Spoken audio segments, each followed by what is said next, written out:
At exactly 9:42 a.m. on July 14, 1944, a heavy bomber was cruising at 30,000 feet over enemy territory. Not climbing, not diving, just holding altitude engines, steady formation intact. From the outside, it looked like another routine mission in a very busy war. Inside, it was a countdown nobody could see yet. This aircraft weighed more than 60,000 pounds. Aluminum fuel bombs.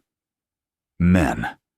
Gravity had a contract with it, and that contract said one thing very clearly: stay balanced, or you fall. There was no room for creativity up here, no room for mistakes, especially not over a city ringed with anti-aircraft guns that had been practicing for moments, exactly like this. The sky ahead wasn't blue anymore. It was black. Not from clouds, but from flak. Bursts of steel and fire exploding in neat patterns, almost polite, if you ignored the fact that each one could tear an airplane open like paper. The crew knew the numbers. By mid-1944, bomber crews didn't talk about luck. They talked about odds. And the odds were simple. Most of the men who flew missions like this would not be home by Christmas. Some wouldn't be home ever. Nobody in the cockpit was thinking about heroism. They were thinking about headings, engine temperatures, the target ahead. They were thinking about getting in, dropping the bombs, and getting out before physics, statistics, or German gunners decided the mission was over. In less than a minute, 2 of these men would stop existing. Not wounded. Not dying. Gone. Erased in a single violent moment. There would be no last words, no warning, no time to understand what was happening. And here's where the story stops following the rules. Because when that moment arrived, when the front of the aircraft ceased to exist, when the part of the machine that was never supposed to be optional simply vanished, the bomber did not fall out of the sky. It stayed airborne. Not because it should have, not because anyone designed it that way, but because for a few impossible minutes, physics hesitated, and a group of men were about to discover that survival sometimes begins exactly where logic gives up. The formation moved forward exactly as planned. 60 bombers spaced with mathematical precision engines, droning at the same steady rhythm they had followed hundreds of times before. Nothing about this moment felt dramatic. That was the most dangerous part of it. Inside the aircraft, the crew followed routines burned into muscle memory. Checklists completed without conversation, hands moving automatically. Nobody needed to look at anyone else to know what came next. This was not their first mission, and statistically, it would not be their last. That's how bomber crews stayed sane. You assumed continuity. You assumed tomorrow. Most of these men were barely old enough to grow proper beards.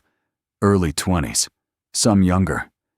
They carried photographs in their flight jackets, folded letters in their pockets, half-finished lives waiting somewhere far below the clouds. They didn't talk about fear. Fear wasted oxygen.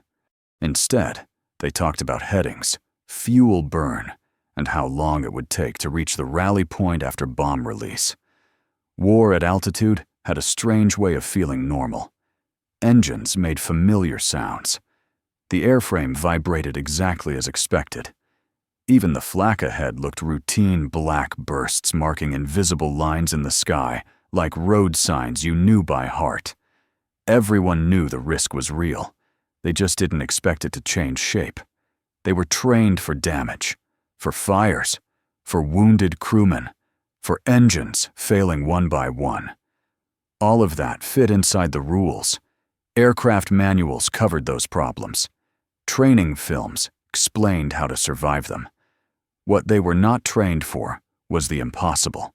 Nobody had practiced losing an entire section of the airplane and continuing the mission. Nobody had a checklist for flying without a front end.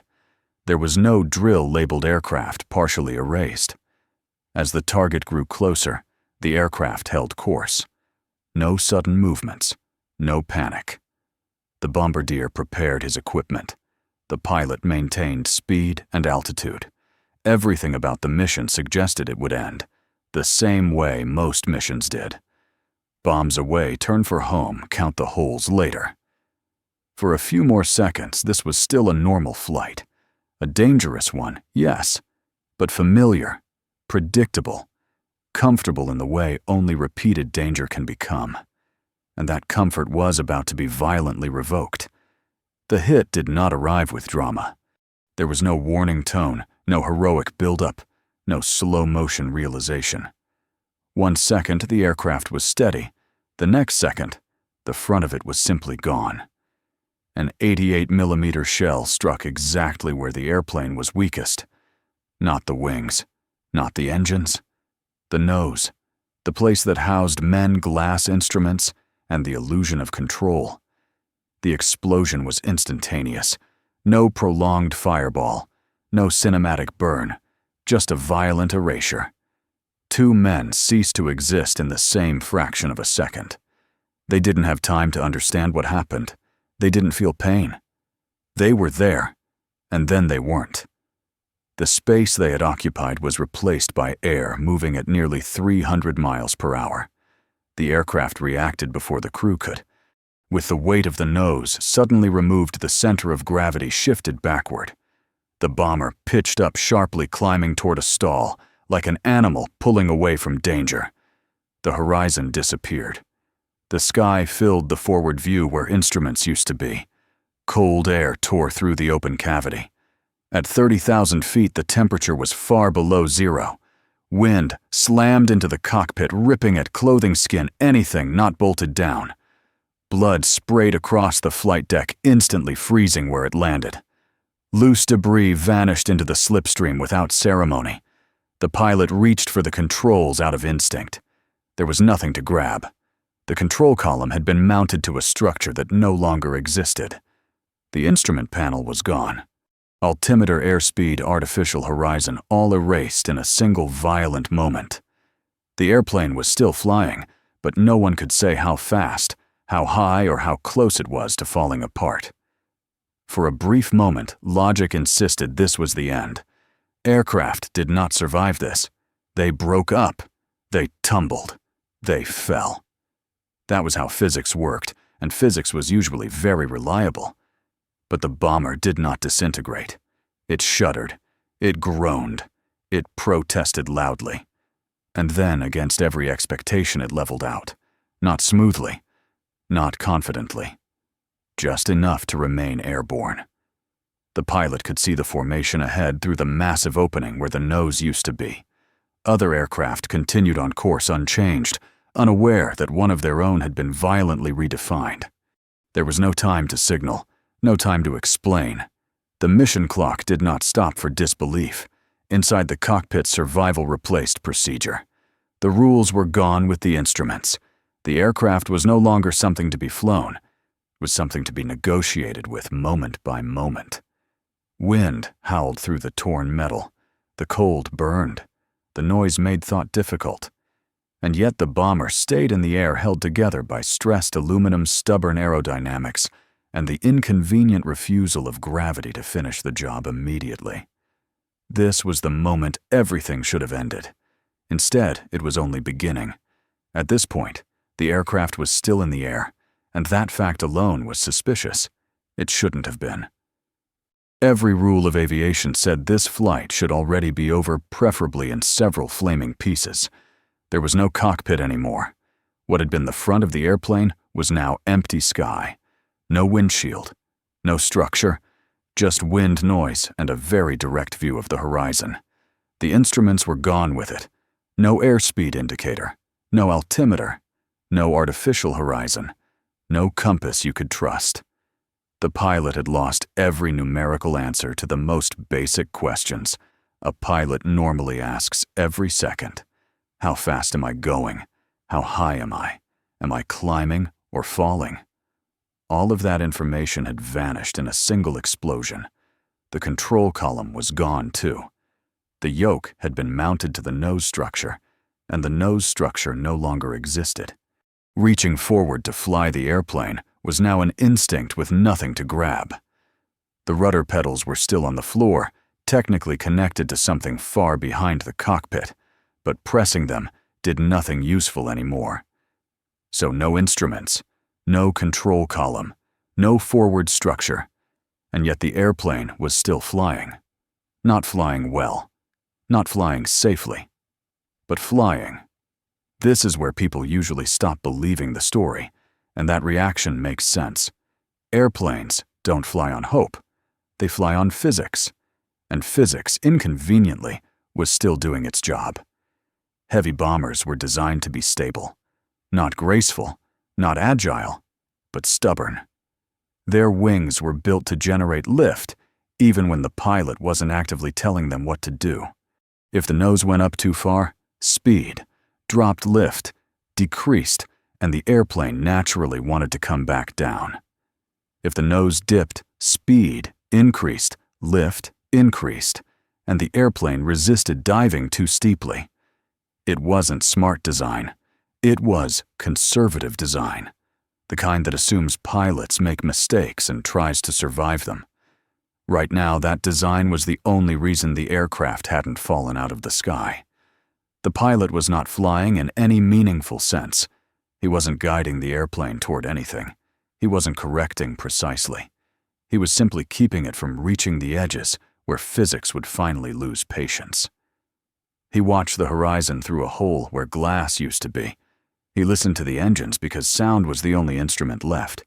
Smooth vibration meant fuel was still flowing. Uneven vibration would mean something worse. Every correction was guesswork. Every second was borrowed. The airplane wasn't obeying commands. It was tolerating them. And the most uncomfortable truth was this: the bomber was still airborne, not because of skill, but because it hadn't yet run out of reasons to stay that way. Gravity hadn't won yet. Aerodynamics hadn't given up yet. And the airplane itself seemed mildly offended by the suggestion that it should stop flying simply because half of it was missing. That refusal was temporary. Everyone on board knew it. They were not defying the laws of flight. They were delaying the enforcement. Someone noticed it almost by accident. In the chaos behind the cockpit, past the torn metal and the wind screaming through the fuselage, there were steel cables still running the length of the aircraft. Not snapped. Not burned. Still there. Still connected to something. These were the control cables, the physical link between the pilot and the control surfaces far behind him. Normally, they were hidden, routed through pulleys, and guides protected from everything. Now they were exposed, whipping in the slipstream, like living things that didn't appreciate being outside. The realization was simple and terrifying. If the pilot couldn't move the controls from the front, someone else would have to do it from the inside. By hand, no levers, no mechanical advantage, just muscle timing and hope. Men moved forward from their stations. Not heroes charging into a plan, just crew members reacting to the obvious. If nobody touched the cables, the aircraft would eventually do something final and irreversible. So they reached for them. The wind inside the fuselage was moving at nearly 300 miles per hour. It wasn't air anymore. It was pressure. The steel cables vibrated violently, cold enough to burn skin through gloves. When they wrapped their hands around them, the metal cut in immediately like it had been waiting. The first pull did almost nothing. Too gentle. The aircraft ignored it. The second pull was too hard. The nose jerked abruptly, reminding everyone that subtlety still mattered. They adjusted awkwardly, learning in real time how much force 65,000 pounds of airplane would tolerate. There was no communication. The intercom was dead. The pilot couldn't see them. They couldn't see him. All they had was cause and effect. Pull left, the aircraft rolled left. Pull back, the nose rose. Let go for half a second too long, and gravity started making suggestions. This wasn't flying. It was wrestling with physics and losing slowly. Hands cramped. Arms shook. Gloves tore. Blood mixed with grease and frost. Nobody complained. Complaints didn't change outcomes. They were not good at this. Not at first. Inputs came late. Corrections overshot. The aircraft wallowed like it couldn't decide which way it wanted to die. Then, gradually, something resembling coordination appeared. One man pulled. Another eased. A third adjusted when the engines changed pitch. 10 human beings became a system. Not an elegant one. A fragile one. One that required everyone to keep working at the same time or fail immediately. The irony was impossible to ignore. Thousands of hours of engineering and the aircraft was now being controlled by frozen hands, yanking bare steel cables in the dark. If there was a manual for this, nobody had read it. If there was a checklist, it consisted of one item: don't stop. The airplane responded grudgingly. It didn't like this arrangement, but it accepted it. Altitude stabilized briefly. The wings leveled. For the first time since the explosion, the bomber stopped, actively trying to kill everyone on board. Nobody called it success. It was survival in pencil, easily erased. Every correction was temporary. Every second depended on muscles that were already failing. But for now, impossibly, the aircraft was controllable. Not because the system worked, but because the people refused to let it stop. And that refusal was the only thing holding the airplane together. The airplane held together just long enough to remind everyone that survival is never static. It either improves or it degrades. And now, it was degrading. At 9:44 a.m., another shell found the aircraft. This one didn't erase half the machine. It did something more practical. It killed an engine. The right inboard engine exploded outward in a brief, ugly burst of metal and oil. Flames streamed back along the wing, then vanished as airflow tore them away. The propeller windmilled, shuddered, and froze. 4 engines became 3. The bomber slowed immediately. Not dramatically, just enough to matter. At altitude, just enough is often fatal. The formation ahead continued at cruise speed engines, steady wings level. They were not waiting. They couldn't wait. This was not cruelty. It was procedure. Bomber formation survived by staying together. A damaged aircraft that could not keep pace became a liability. Slowing the group meant exposing everyone to fighters, and flak longer than necessary. So the rule was simple and brutally fair. If you fall behind, you are on your own. The gap widened. First a few hundred yards, then a mile. The men pulling control cables could feel it without instruments. The engines worked harder. The vibrations changed. The aircraft began a slow, stubborn descent. 30,000 feet became 29, then 28. Nobody announced it. Nobody needed to. Everyone on board understood what was happening. They were trading altitude for time, and time was running faster than altitude. The formation ahead grew smaller, darker shapes against the sky. No aircraft peeled off to escort them. No one turned back. There was no dramatic farewell, just separation. That wasn't abandonment. It was math. Alone now, the bomber was quieter in a strange way. The constant reference of nearby engines was gone. There was only wind-strained metal and 3 engines doing the work of 4.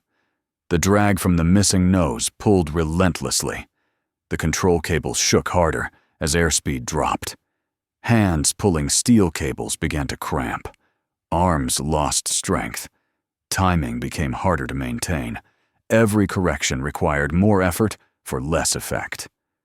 The airplane responded more slowly, like something tired and irritated. Altitude continued to bleed away. Not in a dive, in a controlled surrender. Fuel status was unknown. The gauges were gone with the cockpit. Nobody could say how long 3 engines could keep them airborne, especially while fighting drag that never should have existed. Navigation was guesswork. Southwest, away from the target, away from the guns, toward something safer, hopefully. The irony was sharp enough to notice even now. They had solved the impossible problem flying without a cockpit, only to be undone by something entirely ordinary. A dead engine, the kind of problem bomber crews trained for endlessly. except training assumed the rest of the airplane still existed. The aircraft continued on slower, lower, heavier, with every passing minute. Survival was no longer about winning. It was about delaying the moment when there were no more delays left. And everyone on board knew it. They weren't escaping death. They were negotiating the schedule. By now, the aircraft was no longer a vehicle. It was a countdown with wings. Everyone on board understood the math without anyone saying it out loud.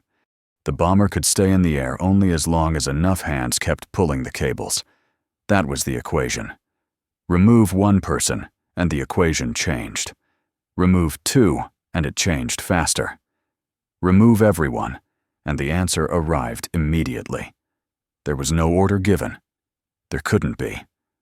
The intercom was dead, the cockpit was open to the sky, and the pilot could not turn around without risking being pulled out of the aircraft. No one stood up and announced a plan. Plans required time. Time was no longer available. The decision happened quietly. The men in the fuselage felt the structure flexing in ways it never should. Metal creaked. The tail shifted slightly, then shifted again. Nothing dramatic. Just enough movement to tell anyone paying attention that the airplane was tired. And airplanes, when they get tired, don't rest. They fail. They also understood something else. Staying on board guaranteed nothing. Leaving at least offered a probability. Not a good one. Just a non-zero one. And probability at this point was valuable. The first man moved toward the exit without ceremony. No handshake, no speech. He clipped his parachute, positioned himself at the opening, and jumped. The slipstream took him instantly. Inside the aircraft, the effect was immediate. Fewer hands on the cables meant slower corrections. The wings dipped, then recovered. The nose wandered. Someone pulled harder to compensate. Muscles screamed. Nobody commented. Another man followed, then another. Each departure made the airplane less controllable. Each jump removed not just a person, but a function. The aircraft began to wallow, struggling to stay level. What had been barely manageable was becoming unstable. There were no goodbyes, not because the men didn't care, but because caring took time, and time was the one thing none of them had. Looking someone in the eye might have slowed the process, and slowing the process killed people. The pilot remained at his seat. He had not moved. He could not move. If he left, control vanished instantly. He knew this. Everyone knew this. There was no discussion about who should stay. The role made the decision automatically. As the crew continued to evacuate, the aircraft's behavior changed again. The tail flexed more violently now. Stress fractures spread invisibly through the structure. This was no longer a question of if the airplane would break apart, but when. The men still aboard understood the cost of staying. They weren't heroes. They weren't making sacrifices for medals or memory. They were making calculations under pressure.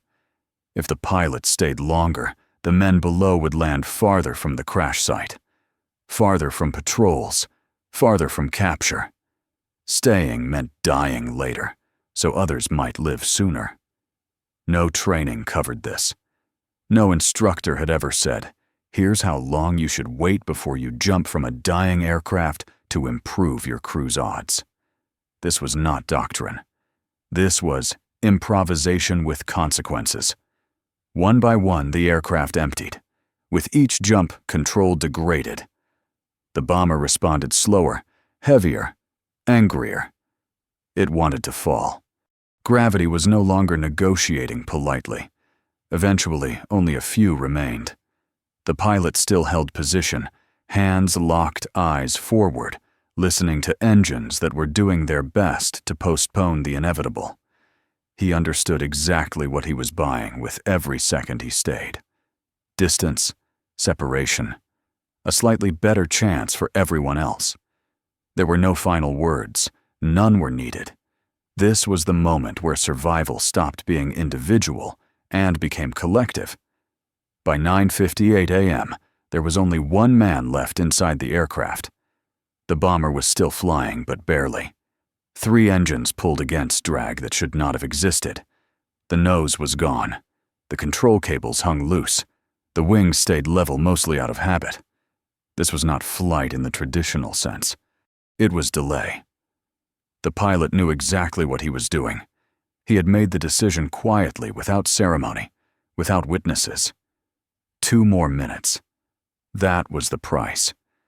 2 minutes meant more distance between the men who had jumped and the place where the aircraft would finally give up. 2 minutes meant fewer patrols, fewer dogs, fewer chances of being collected quickly.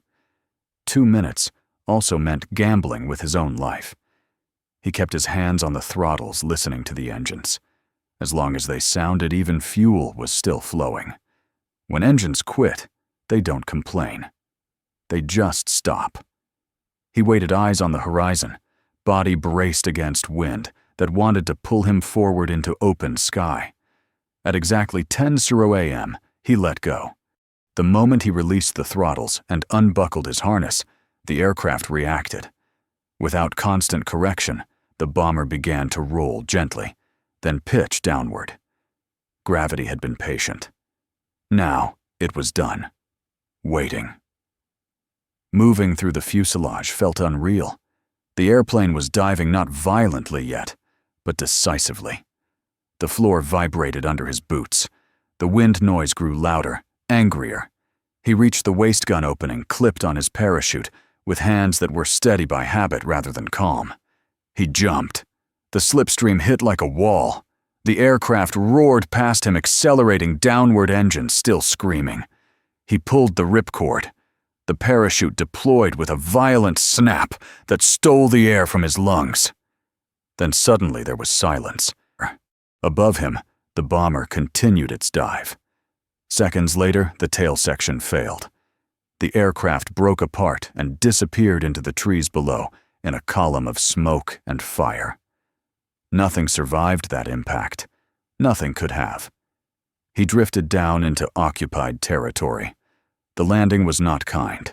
Trees broke his fall and his leg. Pain arrived immediately, sharp and absolute. He hung there, tangled in parachute lines, bleeding, unable to move. German soldiers found him within minutes. There was no chase, no escape. A medic splinted his leg, injected morphine, and lowered him from the tree. War, after all that chaos, resumed its normal routine. The others were captured too. All of them. Not because they failed, but because geography and timing were not on their side. They survived the impossible only to be claimed by the ordinary. They spent months as prisoners. Cold, hunger, boredom. Time moved slowly. The war moved on without them. Eventually, it ended. They went home. They lived long lives. They worked. They married. They raised families. They rarely spoke about the 10 minutes when the airplane should have killed them. When they did, they didn't talk about bravery. They talked about cables cutting into their hands, about noise, about the strange feeling of flying something that no longer existed. They remembered the 2 who died instantly, and they remembered the aircraft that stayed in the air just long enough for memory to continue. This was not a story about heroism. It was a story about refusal. Refusal to let physics decide immediately. Refusal to stop working when systems failed. Refusal to give up the last 2 minutes. And sometimes that is all survival really is.